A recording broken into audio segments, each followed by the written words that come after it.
Welcome to Getting Ghosted. This is an Intuitive Soul Collective podcast, and I'm your host, Allie Horner. Welcome back, everyone. I'm excited for this episode because it feels like this has kind of been a long time coming. And I know we've kind of touched on it before, but this episode is going to be about celebrity visitors from the other side, because I just over the last, decade or so of doing this work, I have heard of this happening to people so many times. And every time people think they're going crazy and they're like, why would this person who was really well known, who died, be coming through to me? Like, I didn't know them. We had no personal relationship. In some cases, they didn't even know of much of their work. And they're like, so why would I suddenly be thinking about this person and knowing things about them that, then I go and Google it and I'm like, oh my God, it's true. But I wouldn't have known that otherwise. Like, are they really communicating with me? You wouldn't believe how many readings I've done with people where they're asking about this and how much I've heard about this over the years. It's actually more common than people think to have a celebrity visitor from the other side. So now all of you know my experiences with this, especially in the beginning. I've done some podcast episodes, so you can go back and listen to the previous episodes on that.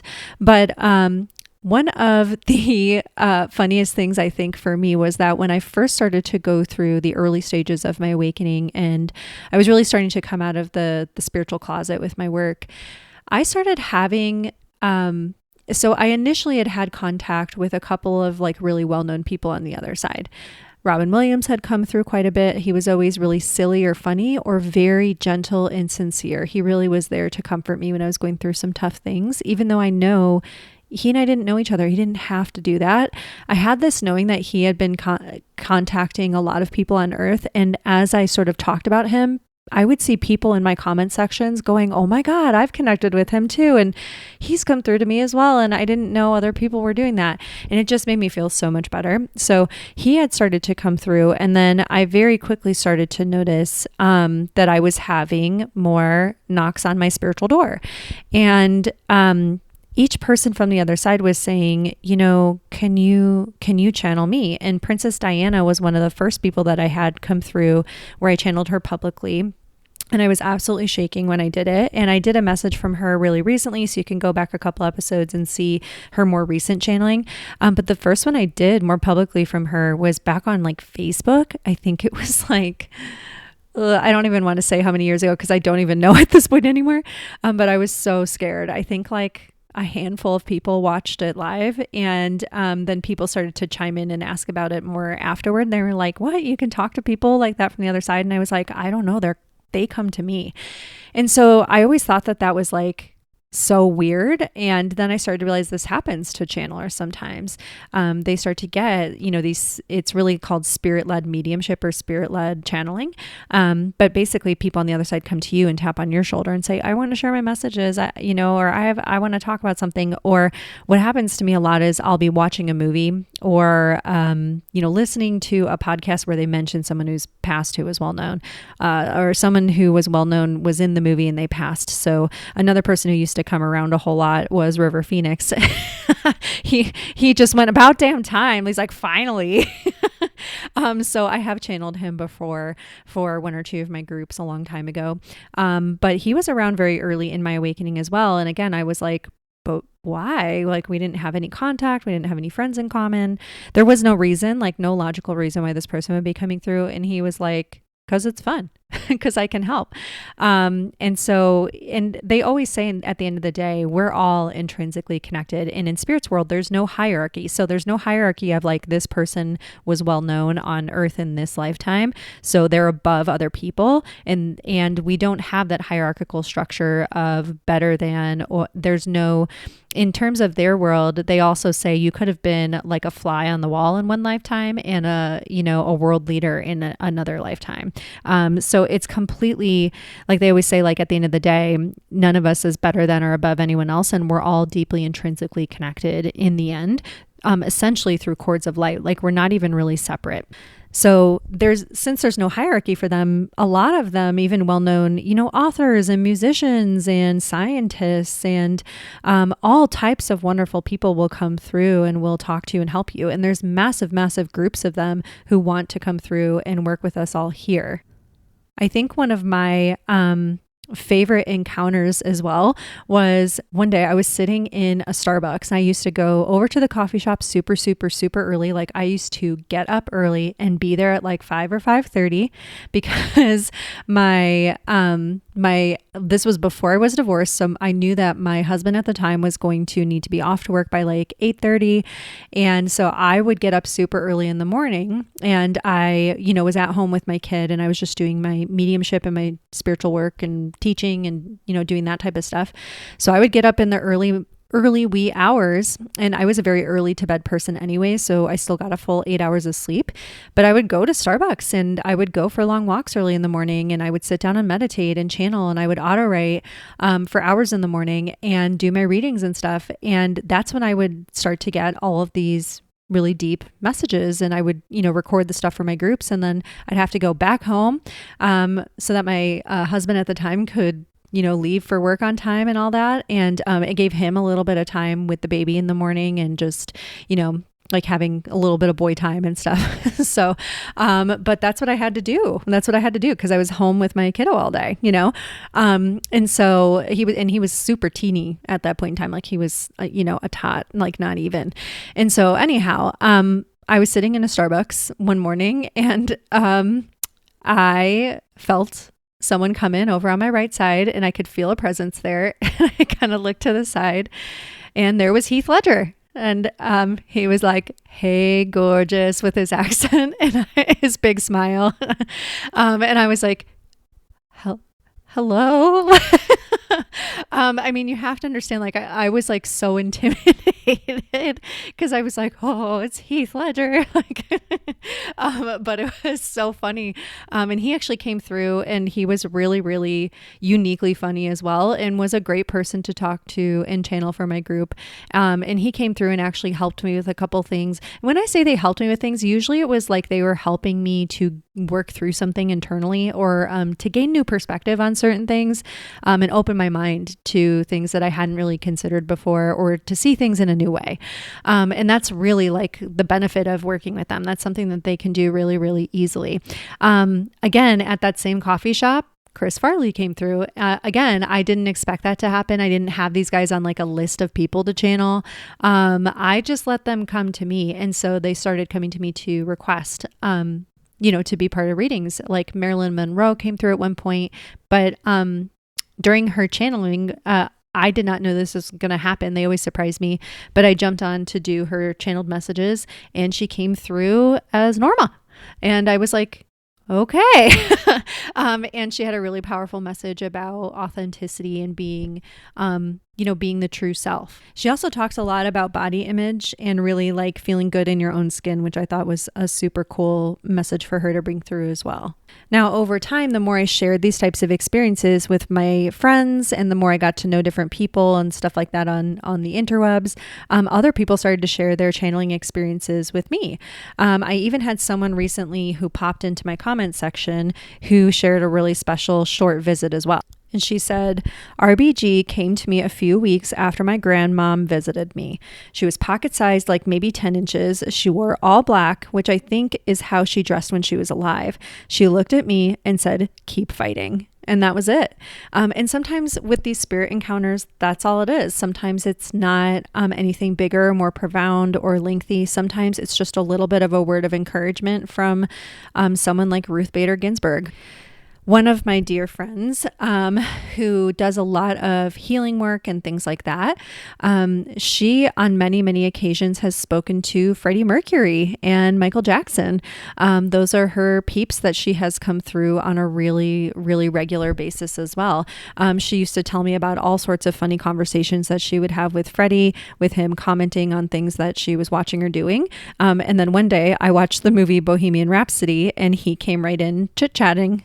In addition, sometimes the people that come through from the other side that are well known can surprise you. And sometimes it can be a little bit of shocking, like a little bit of a shock, just because, for the most part, they come through with a little bit of humor, especially for me. But sometimes it can be people who are well known and not always for the most pleasant reasons. And sometimes those visits can be a little bit challenging. But from the spiritual perspective, first of all, you always get to say like, no, I don't want to talk to you. I've definitely done that with someone before where I was like, I am not okay with some of the things you did on earth and I don't want to talk. Like you need to go. But sometimes when they come through, it's because they want to talk about that lifetime that they had, not in an effort to make excuses for themselves. I've noticed they never do that. It's more so because they want to share their new perspectives that they have from the spiritual perspective of that lifetime, and what they were here doing, what happened, etc. Because sometimes there can be a lot of unanswered questions, like how could this person who was born and was probably a sweet baby, just like everyone else, like what happened to them to make them do something like this? So I have had a number of people come through, especially during a certain period of time. I was trying to really work through some things myself, where I was like, I just don't understand, like, why do these people do these awful things? And essentially they were really talking about the free will of it all and how certain things in our society encourage it. So none of them came here intending to harm other people or intending to be, commit such huge atrocities, and like they didn't intend as a soul to come here to take other people's lives. But there were things that happened, on earth to them, whether by the hands of other people, products of society, exposure to, sometimes they talked to me about they were exposed to certain neurotoxins, chemicals, things like that, medications that were force fed to them, etc. Like different things had happened to certain people that put through awful things, etc., that just changed something in their brain. And so for me, it almost kind of helped me to have some new perspectives. But then I also noticed that those beings who had committed really awful things said that they actually watch over people now. They try to keep people away from dangerous people on earth. Like they try to send signals. It's almost like they've even said to me, this is not something I have to do. I'm not being punished here. This is something I want to do. I want to help people. I know what I did and I want to make up for it. I try to help and support people on earth now to, if they're thinking about harming other people, to go and get help. If they're, thinking about taking something that'll be bad for their brain in particular, I try to get them, give them a warning signal not to do it. So they try to, they are trying to help people as best they can. So even people that did awful things, and just like, mind you, this was challenging for me to hear when it first started to come through. Like I said, I was like, I don't want to talk to you. I don't want to hear it. I don't want to hear what you have to say. I don't want to hear your excuses. I was very like, nope, no, thank you. But I kind of like gently reopened that up and was like, okay, what do you have to say? And I told my guides, if this goes in that a weird direction, shut this shit down. And that's it. Like, I'm not doing it again. But each time they came through with a lot of love and awareness, like they had seen and understood from a soul's perspective, the human condition. And they also understood from a soul's perspective, like just how much like certain conditions here can really change the outcome for a person and then how they impact others on earth. And so, when we're working with these well-known individuals, we can have all sorts of different people come through, and different people on the other side who are well-known can come through to help you work through things as well. They also, for me, they would ask me, I would, if you're willing, and this, remember, this was always my choice too. They never made me channel anyone. But when you work with a spirit-led type of energy, you're going to get some interesting visitors, right? And so a lot of times I would have people coming through saying, I'd love to share my message and some things that I learned from my lifetime. Even some of these people who were what we would call bad people on earth wanted to come through and learn and share what they learned and things that we could do that they wish they had known when they were alive. And some of the people who did the worst things were some of the people who had the biggest messages about love in the end, and the biggest messages about, watching over our neighbors, checking in on our brothers and sisters and friends, and making sure, like that we're undoing some of the patriarchal things. Like some of them, they said, like, I understand what I did and the parts that were my choice. I also understand the things that were done to me by others that changed me. And like where my brain started to act differently. And so it was I noticed when these messages used to come through, a lot of people said, this is really challenging to hear, but it also was really helpful. And then for some of the well-known people who, just were, they were actors or writers, etc., it was always really lovely to hear from them. Like they would talk about their creative processes, fears they had to get over, what they valued, and how honestly they would always say how little the fame meant to them at the end of the day. The fame, the money, the cars, the women. In some of their cases, they'd be like, yeah, I mean, it didn't matter all that much. They also talked about past lives. So like certain themes that would go from past life to past life, which I always thought was super, super cool. And I noticed that as I shared these things, like I said, people would come out of the woodwork and be like, oh my God, I didn't realize other psychics and mediums were talking to these famous people either. Like I've talked to that one too. And like, have you ever talked to this one? Because I thought I was losing my mind. And I was like, oh yeah, I've heard from them. Or they would come to me and be like, so I think I've been hearing from someone and I think they want me to write a book. Like there was one person I did a reading for, and she had said, I don't really have a lot of money. Do you have any capacity to do like a sliding scale or a pro bono reading? And totally understand if you don't. And I got a really strong yes from the other side to do a reading for her and just, to just sit down and do it. And, she basically said, I have someone really well known on the other side coming through and talking to me a lot, or so I think. And she said, and they want me to write a book about some of their lessons and experiences and their wisdom that they now can share from the afterlife perspective, certain things that got censored or edited or left out when they were alive. And she said, I know that you share a lot of these messages from the other side in your videos and your channelings, and that you get it. You know what I mean when I talk about this. And I said, I absolutely do. And she said, yeah. So she said, can you check in with them and just see who comes through and see if they can confirm that, yes, I'm hearing from them. And I immediately saw Martin Luther King Jr. and JFK come in. And they had come in before together. But they came in really strongly for her. And she goes, yes, that's okay. Yes, that's who I've had coming through. They call themselves the dynamic duo. And now I haven't talked to them on a lot of occasions, but they have come in together before to share certain things. And so I don't know if she ever ended up writing the book. I haven't been in contact with her a long time, but just, goes to show you there are channelers who get messages from these well-known people. And there are lovely people on the other side, like who were well-known in our lifetimes or in past lifetimes, et cetera, throughout history, who are trying to help us and who want to work with us. And some of them are going to help us kind of undo certain, beliefs we had about certain things. I also have gotten a sense a lot of them are coming through because from their elevated states, they can just see things so much more clearly than we can. They're not going to get, they're not getting caught up in the fame and, the money and the pedestaling and the false idols and stuff like that. And that's a lot of the messages they bring in.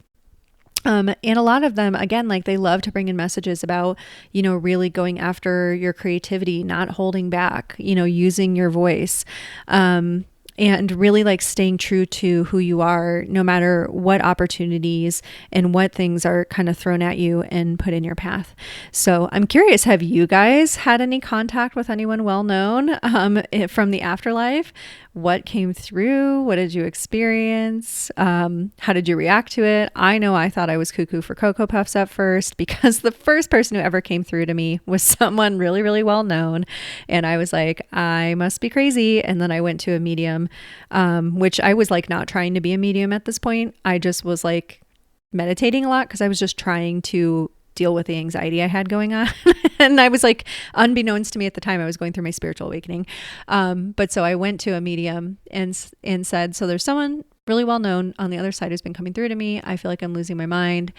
Can you check in and see who comes through? And she goes, Paul Walker's here. And he's like, you're not crazy. And Eric had come in and said I wasn't crazy either, just earlier than that. And I was like, okay. And she goes, this is so weird. I've never talked to him before. And she said, he's like, she's not crazy. I'm really trying to help her. I'm trying to work with her. I'm trying to work with a lot of people. And not long after that, I randomly got messages from several people here on Earth who were like, I know this is super weird. You can totally ignore this message or block me if this is too much, but Paul Walker is coming through and he's been talking to me and he said for me to contact you. He's trying to connect a whole bunch of us people. And if this is like totally nutso and you're like, what the F is this? You can totally just block me and delete this. And every time I was like, nope, I know exactly what you're talking about. And sure, we can chit chat. And I'm still in contact with some of those people to this day. We don't talk about Paul much, but really he's not, doesn't come through all that much. But it's funny, like it's just one of those things where you're like, I wouldn't have imagined that this is how this would go. But I always think to myself, well, like if there's anything this taught me in the beginning, it's that, up there again, there's no hierarchy. There's no like, you're not allowed to talk to this person or that person. They're above you or, below you or whatever. They don't see things that way. That societal conditioning really goes away when you die. And in addition, they truly want to help all of us here on earth. And some of them who were well known, it's almost like they go, well, why not, because of that, since more people know them, they can connect to more people without people, feeling like they might feel weird about it, but at least they're known to more people. So it's easier for them to come through because people already have certain things that kind of help them connect. And something that Eric has described to me in the past is essentially the process of like psychometry, which is when you hold an object that was connected to someone, so say someone passed and you're holding their necklace that they used to have, their granddaughter brings it to you, and all of a sudden you get a really strong connection to the grandmother on the other side because you're holding that object. It's a similar thing, but it actually happens more with books, movies, media, photographs, things like that. It's almost a form of clairvoyance in which once you watch that movie or you're listening to that book or hearing two people talk about that deceased person or reading a book that they wrote or whatever, you start to connect with their energy. Suddenly you'll hear them commenting or chit-chatting with you. It happens to me all the time. All the time. I've been watching Murder, She Wrote. I'm almost done with all 12 seasons. It's my new comfort show. And Angela Lansbury has been through and popping in a whole lot, like a lot every time. And she likes to comment on different outfits she wears. There was an episode that Jonathan Brandis was in, I believe is his name. He passed when he was, I think, in his 20s. But he was a 90s child star type of actor. And he was in an episode of Murder, She Wrote. And he came through too, and they were like hugging, and she was like, oh, like, we're so glad he's here with us. Like, and so, but I haven't heard from him since, it's like, so sometimes those actions, the book, the movie, the music, the podcast episode, whatever it is, the photograph can kind of open up that energy, or even just someone mentioning the other person can open up that energy. So it's kind of like, oh, the door swings open and now we're consciously aware of that person's energy and they can come through and chit chat with us. So if you have things like that happening, you're not crazy. It does happen. It's more common than you think. And I would love to hear all of your stories about it. Feel free to share them by using the submit your story link, which is in the show notes or in the link tree. And maybe I'll share it on a future version of the podcast. If you wish to remain anonymous, you are totally welcome to let me know in your email. I'm happy to just take your name out of it and share your story, or you can submit a question and we can use your question for a future listener episode on the Getting Ghosted podcast. So yeah, I hope you guys enjoyed this. And please come and join us in the Patreon group as well. We do have some behind the scenes channelings going on in there that I'm uploading in there. We have another Paul Walker one that I just put in there. We have Rob Reiner coming through soon. Again, these are spirit led. So these are not people that I choose to reach out to. These are people that choose to come to me. I let them come to me a couple times, see if the energy sticks. And then if it feels like they're really like, yeah, I really want to share something about my life or a perspective or a message that people in your group needs to hear, then I bring them through again. So Rob Reiner and River Phoenix are going to be coming through. I did have Alex Preddy come through and share some of his afterlife perspectives, which again, for me, was a little challenging. I was like, oh man, I just don't, this is such a tender subject right now, but his messages were really powerful too. And then, like I said, Paul came back through and had some really great messages for everyone. He really wants everyone to band together right now. And that's always been like a mission of his, I've noticed from the other side, is he's really trying to help people work together and band together from the other side. So I hope that you guys will come and join us, because I know that more of this will be coming through. So stay tuned for more on the podcast.